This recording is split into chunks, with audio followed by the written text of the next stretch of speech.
Welcome everyone to MailFuzz TV. I am Peter, and today I'm going to be talking about Kevin Can F Himself, episode 1 of season 1. I guess I'll start spoiler free since it is a first episode, but this is a Patreon sponsored review. Thank you very much to Alison for making the pick.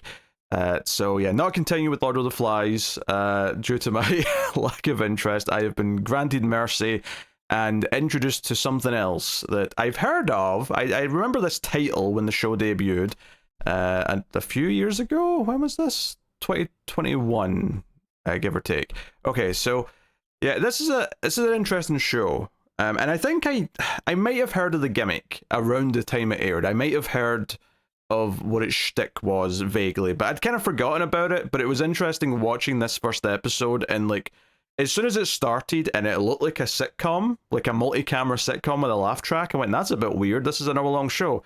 And then very quickly, before it actually got to the reveal of what it was going to do, it kind of just like triggered something in my memory where I'm like, oh wait, I bet that this is this show. Like I didn't remember that this title went with this concept. But the gimmick of this show is that whenever the main character, Allison, who's the wife of the couple married to the titular Kevin, whenever she's with her husband, it's a classic multi-camera sitcom. It's brightly lit. Everyone is glowing. It looks like a set. It looks like what you think of. It's got the stairs in the background, like any other family sitcom. And there's a laugh track, right? It's doing all the gimmicks. But as soon as she is away from him, like literally she walks through the door to the kitchen, the shooting style completely changes to single camera. The lighting's changed. It's much moodier. It's colder. The shooting style, beyond just like going single camera, there's a lot more depth of field, close-ups, stuff like that, completely changes. And the mood completely changes. And if I can sum up what it's doing, it's basically the idea that the sitcom housewife, I mean, she's not a housewife, she has a part-time job, but like, the sitcom wife who is there for the antics of what the sitcom main character's doing, which in this case is the husband and all his crazy ideas and the way he talks to her and treats her, which is all presented with a laugh track. When she's on her own, we see how miserable her life actually is and how infuriating it is.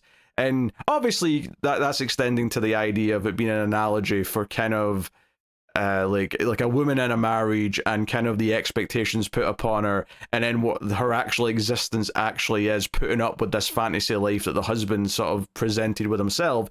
And it's using a very meta TV gimmick to accentuate that, right? Because it is a gimmick, but it's a good gimmick. It's this idea that we're using the idea of the classic sitcom to present the fantasy of what her life is, and then we're seeing what the life actually is with a much more dramatic and depressing style for any scenes where it's not inside the bubble of him.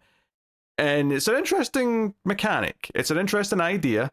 This show runs for 2 seasons, so it didn't last a ton of time. They're only 8-episode seasons. I think it's AMC.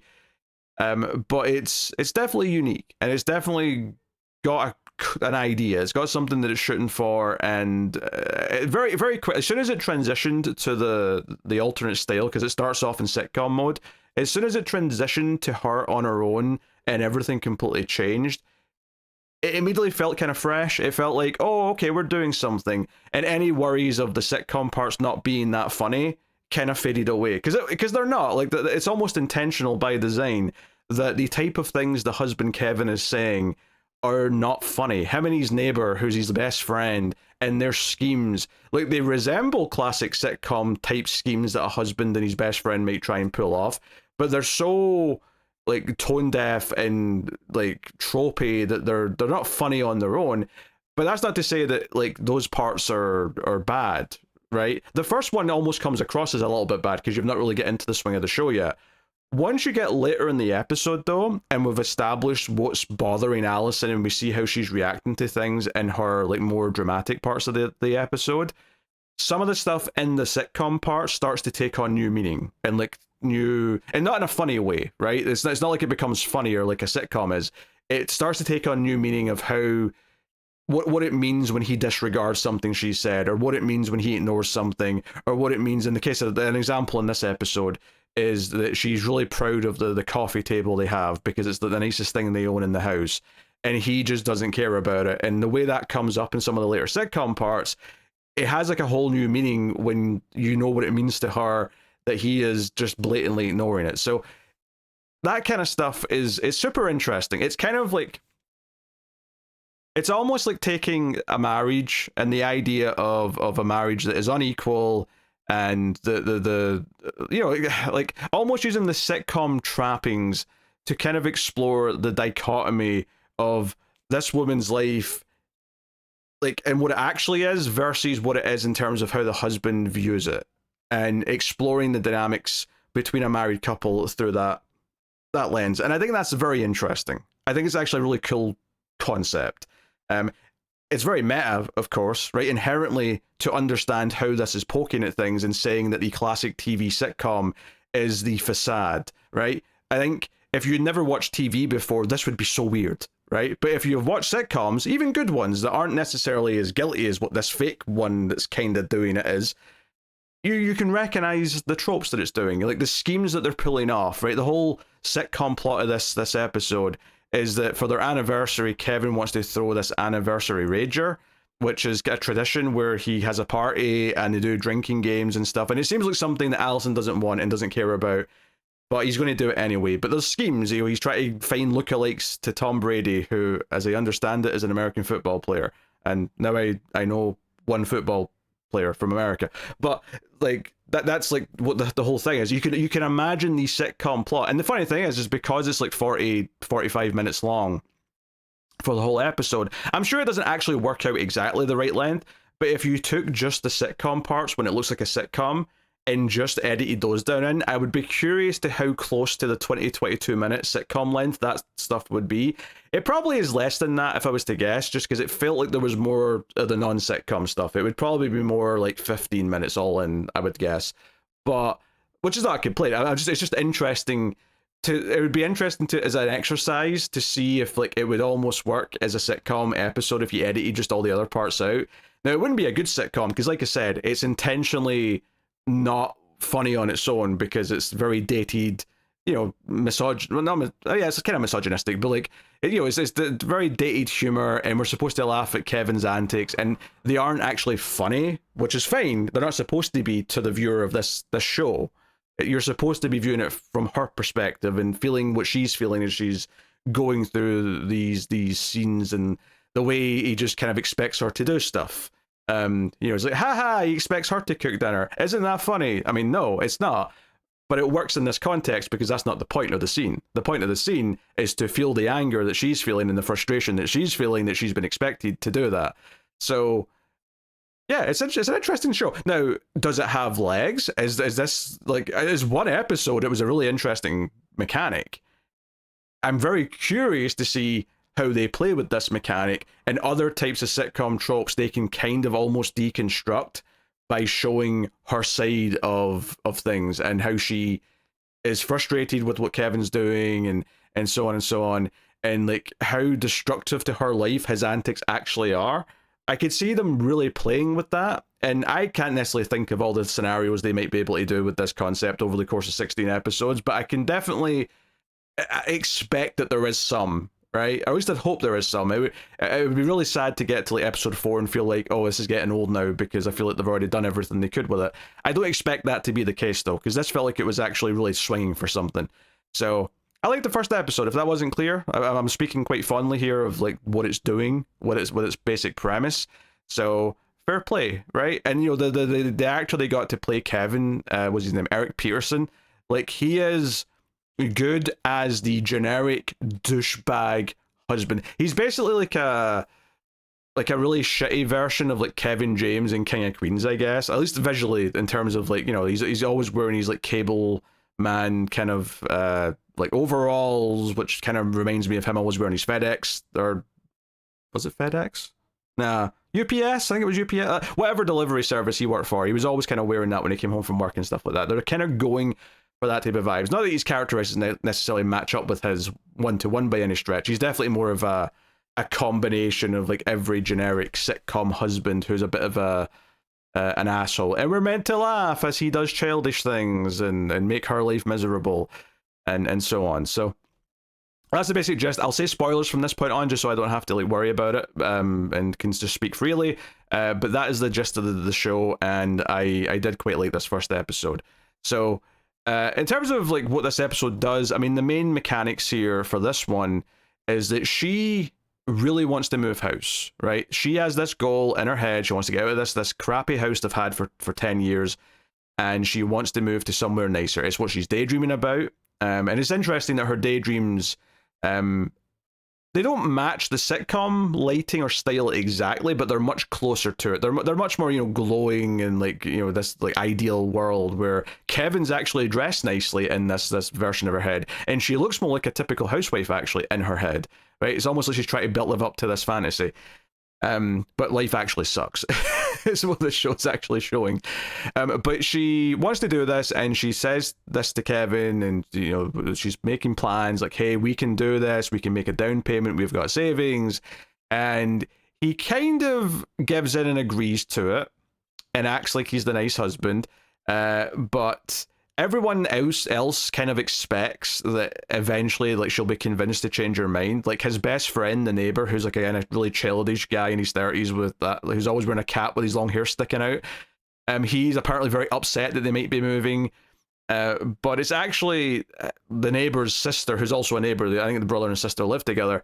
Patty, who again, she also seems very different because we never see the best friend character outside the sitcom world either, but we do see Patty outside the sitcom world, and she is also different. She always seems very kind of stoic and maybe not as sad as Allison is, but certainly she seems like she's given up and she's just kind of accepted that life sucks, and that's kind of her whole vibe when she's not in the sitcom world. In the sitcom world, she's kind of the sarcastic one. She's the one kind of pointing out the bad jokes in a way that a sitcom character might. You might have that character. She is the one who's more of a realist on the outside world, and the non-sitcom. It's weird to say outside world, but you kind of understand what I mean if you know what the concept of the show is in this sense. But we see her in the outside world. We never see the best friend though. So it very much feels like we only see, at least from the people who are in the sitcom world, we only see the women outside of that in the real world. Now there are male characters on the outside world. We see some of them, of course. We'll get to some of them, but that's very much kind of like at least so far, it's very much the thing that it sticks to. Outside of one fantasy moment where she kind of imagines stabbing Kevin in the neck at the end of the episode because the rage kind of bubbles up, and it looks quite brutal and violent, and then it snaps back to sitcom world and she's not done it. She's just kind of holding the broken bottle, but it builds up to that, right? The idea that the rage is simmering all episode. So yeah, the big bombshell from Patty, though, is that she's like, hey, that savings account you think you've got, there's nothing in it. Like, Kevin's had trouble with money in the past because he tried to get into, like, fake sports memorabilia or something. It was a whole scheme him and his best friend had, and it blew up in their face. Like, he's been spending that money forever. Like, you have no savings. And Kevin never confesses that, which is kind of wild. Like, he does kind of the stereotypical sitcom thing where he tries to surprise her with a nice like anniversary breakfast / dinner after everything in the episode goes down. But the joke in the sitcom part of it is that he's still expecting her to cook for her. He's like, oh, I can't wait to see what you make for our anniversary dinner. So that's added into kind of the sitcom tropes. But he actually says, hey, like we can, I got a promotion from my boss who showed up to our party and he was very happy and impressed with me. So we can't move yet, but we can eventually, if you do some extra shifts, like if you work harder, Allison, we could eventually move anywhere you want. Allison gets what Allison wants. That's what I always say. And obviously the context of him saying that just sounds like nothing but gaslighting based on the rest of this episode and the fact that we know he's actually spent all of their actual savings and now she has to make up for it.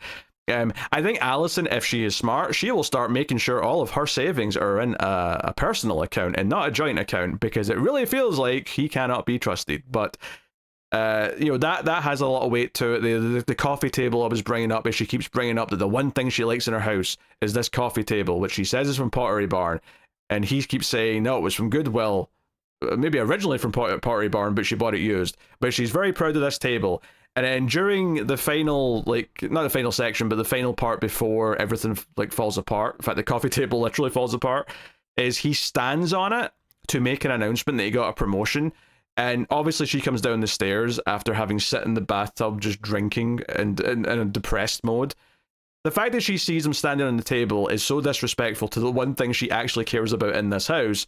But then not only that, he then brings her up on the table and announces he got a promotion, so he will not be moving, which is just throwing out all of her hopes and dreams in the trash, like, immediately. And then the table breaks. Like, everything just coalesces to ruin everything she wanted, even though he's going to then pretend that she can get what she wants. So it's just all just a big punctuation mark on this idea of how like disrespectful he is, how oblivious he is to what she actually wants, and using the sitcom trope to say that we just put a laugh track on it and the audience likes it. It's kind of like poking at that kind of idea that a lot of sitcom characters aren't actually good people. And it works in the context of the sitcom because it's like there to make us laugh, and we can appreciate, we can accept that some characters aren't bad or aren't good. You know, some TV shows, you know, really lean into that actually. Like Seinfeld, the characters aren't necessarily the best people in the world, and the finale of Seinfeld really played up in that fact, which is something that people who maybe didn't get that the whole time didn't like about that finale. And then even more so than that, It's Always Sunny in Philadelphia. You're following absolute assholes, and that's okay because you know they're assholes. The show understands they're assholes, and that's the point of it, right? It's been satirical with how it treats it. But even in like more normal sitcoms, you can look at certain characters, not all of them, but certain characters, and say they're kind of assholes, but it's just played for laughs in the show. That's kind of what this is doing here. And it's almost like it's using that to analyze this idea of it's acceptable for him to behave this way. Everyone laughs it off. It's acceptable for him to be the asshole to his wife and get his way, and for her not to get her way. And use the sitcom trappings to kind of expose that inequality and how we view men and women in the real world. So it's a really simple idea, but it's working quite well. And especially if you like TV, so you've watched traditional sitcoms and you like some of them, and you've watched other types of TV, like you'll get kind of the tropes that it's using to help tell its story and the frustration that it comes with that. I think that's actually quite smart. And you know, like a lot of the dramatic stuff is like her going to work and having a bad day, like you know, getting, you know, she gets some donut balls from Dunkin' Donuts and she ends up having sugar all over her mouth when she's trying to talk to some beauty experts, you know what, people who work in the makeup place is all I'm really trying to say, beauticians, I guess. But you know, and they just kind of mock her and like don't tell her that she's got stuff on her face, so she kind of looks like an idiot as she's talking about what lipstick to wear. And that frustrates her. You know, she's at her kind of, you know, crappy job, whatever. I guess the most interesting scene to kind of point out during all of that stuff, I mean, other than the fact that she ends up like snorting cocaine with like a mechanic and then slapping him in a moment of frustration, I don't have a ton to say about that. It just kind of feeds into the idea that she's at this breaking point and she is willing to sort of like let loose in some way. But that's how it kind of ends up, because even the mechanic, who's kind of just trying to get in her pants effectively, doesn't listen to a word she says when she's complaining about her life. He just doesn't hear any of it, and that's why she slaps him. So it's kind of like saying, hey, he's not going to be any better than the husband is. I mean, this is literally a guy who catcalled her when she was walking home earlier in the episode. Like, you know, this is not someone she should be investing any type of friendship with, never mind anything else. But there is a scene where she goes to this diner she saw an advert for, and she goes to this diner and she's surprised to find that the guy who's not only working at the diner but turns out to be the owner of the diner is someone she knew a long time ago. So this is an actor I recognize because he was in the reboot Quantum Leap. But his name here is Sam, and there's an implication, you know, that they were at least friends, possibly maybe had a romance in high school or something like that back in the day.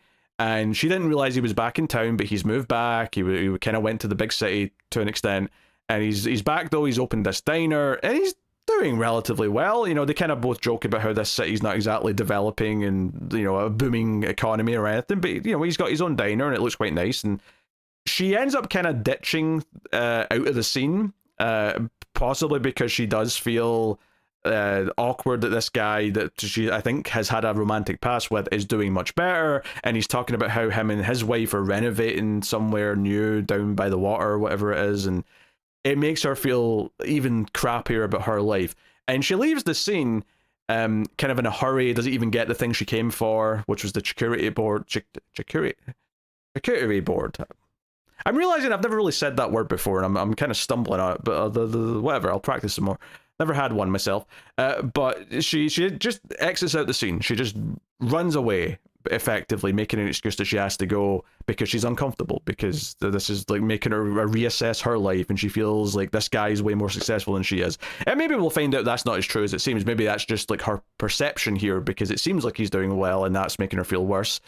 But this did feel like a character who is going to recur. It felt like maybe a possible love interest of a sort. Maybe something will stir up over time, and she'll want to, finally ditch Kevin. I mean, she definitely wants to get rid of Kevin. I mean, that's pretty clear from the fantasy stabbing later in the episode. And she seemed to like that fantasy. Like when she left the room, the final shot of the episode is her smiling, looking down at the broken glass, like, oh no, Kevin might be in trouble. The funny thing is, though, is that I think the audience has no sympathy for this piece of shit anyway. So it's like, yeah, kill him, do it, get stabby. So yeah, no, it's interesting, and it's almost like even like her, like, I mean, I'm even sure if we'd classify Patty as her friend. She's kind of the cynical neighbor, and it seems like she's saying something kind of nice to her before she drops the bombshell about the account being empty. But she also kind of says, hey, like, give up your dreams. Like, I've accepted that all the happiness I'm going to get is this and this, and just accept it and move on and deal, accept that life sucks. And it's almost like this is the character who's telling her that she should not dream of better. She should not want better, nicer things, or aspire to rise out of the slump she's in and have a better life. And that feels inherently wrong, and inherently something that should be seen as almost borderline villainous, honestly. Like, she should want better for herself. She should want better for herself in a number of ways. And the idea that people around her are just kind of not encouraging her or saying that she's being delusional for wanting something better, when all she really wants to do is move to a better location, a better house. These aren't unfathomable dreams, right? She's not saying she wants to turn into a doctor or a rocket scientist when she's already in her 30s, right? They're not unrealistic goals, but the world around her and the shitty husband she has is very much holding her back. And at the very least pushing her down so that she's like not being encouraged and given the chance to try and attain these things, despite how much she wants. And like, arguably she is delusional in some ways. She's delusional to think that Kevin might be along for the ride. She's delusional to think that Kevin will change and that Kevin will help give her these things or achieve these things. That part's delusional, but the idea that she deserves better things or that she can have better things, that part's not delusional. And she needs to kind of, marry those two things up with the idea that Kevin's not going to be a part of that if she's ever going to get those things. So it was a very effective first episode of like giving us the main character, showing her problems and using its creative gimmick to kind of highlight them in a way that not is very unique. And I think I left the episode kind of excited to see how else it plays with that concept of using the sitcom to expose things about how she feels and exposing the ways that these people are treating her that we can kind of think about a bit deeper in a way that maybe we wouldn't without this concept. So I'm really, I dig the premise of the show, actually, after this first episode. Really strong stuff. So anyway, that was my thoughts on the first episode of Kevin Can F Himself, and he can. So let me know what you thought of this one in the comments below. Like, subscribe, all that stuff. Helps out a bunch if you do. And of course, you can support everything over at patreon.com/MailFuzzTV and help keep everything coming, both here and over in MailFuzz Movies, where all the movie podcasts live. Go check out those if you haven't. But that is me. So thank you once again for joining me. I do appreciate it. Keep watching TV. Have you got any vanilla?